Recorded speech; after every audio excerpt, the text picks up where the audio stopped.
పౌరుషం సంగతేమో కానీ పల్నాడులో సవాళ్లు ప్రతి సవాళ్లు మారుమోగిపోతున్నాయి. గురజాల అడ్డాగా ఎరపతినేని శ్రీనివాసరావు, కాసు మహేశ్వరరెడ్డి మధ్య మాటల యుద్ధం మంటలు పుట్టిస్తోంది. ఆ ఇద్దరి మధ్య హాటెస్ట్ డైలాగ్ వార్ ఇప్పుడు చూద్దాం.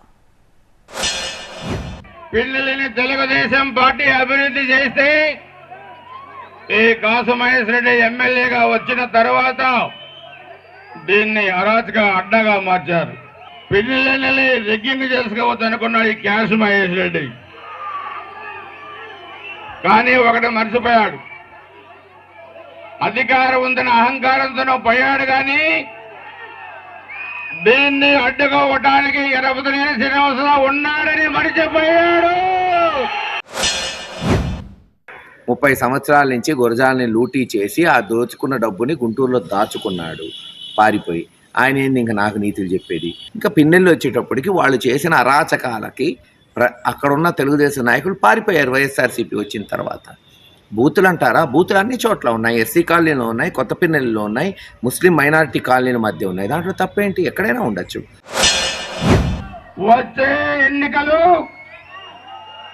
కాసు మహేశ్వరరెడ్డి అహంకారానికి, గురజాల ఆత్మగౌరవానికి పోటీ. మొత్తం 11 మందిని చంపారు 5 ఏళ్లలో.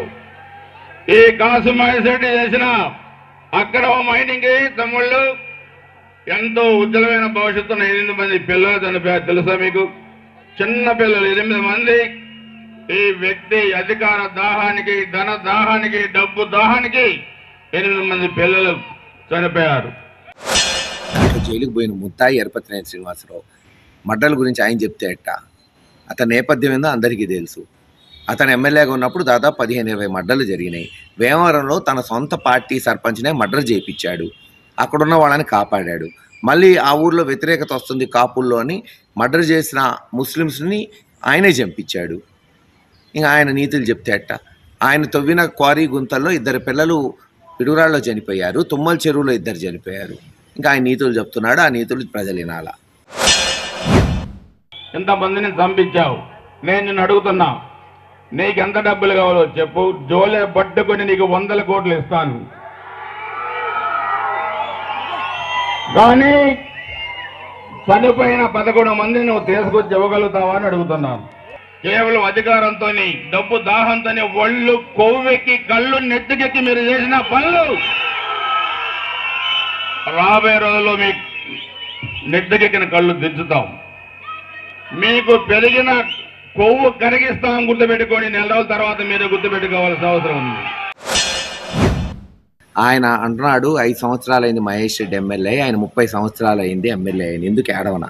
30 సంవత్సరాలు ఏం చేసావో చెప్పంటే చెప్పడు. నువ్వు కనీసం ఒక గ్రామానికి కానీ ఒక వార్డుకి కానీ తాగునీరు ఇచ్చావా? చూపెట్టమంటే చూపెట్టడు. అవుతాడా? ఎరపతినేని సీన్ అవుతాడా? మతిలేని సీన్ అవుతాడా? గుంటూరు పారిపోయిన సీన్ అవుతాడా? ఎవడైనా మనం లెక్కేసుకునే పరిస్థితులు లేవు. గడిచిన 5 సంవత్సరాల్లో జగన్మోహన్ రెడ్డి గారి నాయకత్వంలో 1964 కోట్లతో ఈ ప్రాంతాన్ని అభివృద్ధి చేశాం. ఖచ్చితంగా రేపు మళ్ళీ గెలవబోతున్నాం. ఛాలెంజ్ చేసినప్పుడు ఛాలెంజ్ ఒప్పుకోవాలి కదా. ఆయన ఛాలెంజ్ నన్ను చేశాడు, గంట టైం ఇస్తున్నాను, నేను 10 నిమిషాల్లో ఒప్పుకున్నా. ముందు దమ్ముంటే నేను ఇచ్చిన ఛాలెంజ్ని ఒప్పుకోమన్నాడు. తర్వాత వచ్చి దమ్ము గురించి, పౌరుషం గురించి మాట్లాడమండి. కృష్ణదేవరాయ గారికి పోటీగా వైసీపీ అభ్యర్థి ఉన్నాడు. ఎవరు? నోటి పారుదల, నోటికి ఏం మాట్లాడతాడో తెలియదు, లంకెలు వేస్తాడు. మొన్న చెబుతున్నాడు, అసెంబ్లీలో చంద్రబాబు నాయుడు గారిని తిట్టాను, రేపు పార్లమెంట్లో కూడా చంద్రబాబు నాయుడు గారిని తిడతాను అంటున్నాడు. నిన్ను పార్లమెంట్ గేట్ కాదు కదా, తుమ్మల చెరువు టోల్ గేట్ కూడా దాటదేవా, గుర్తుపెట్టుకోవాల్సిన అవసరం ఉంది. వాడు జాగీర్ అయింది దాటిపోవడానికి. రేపు అనిల్ కుమార్ యాదవ్ గారు ఎంపీగా గెలుస్తాడు. హాయిగా విజయవాడ పోయి ఫ్లైట్ ఎక్కి ఢిల్లీ పార్లమెంట్కి పోతాడు. రోడ్డు మీద పోతాడు ఏమైనా టోల్ గేట్ దాటకపోవడానికి.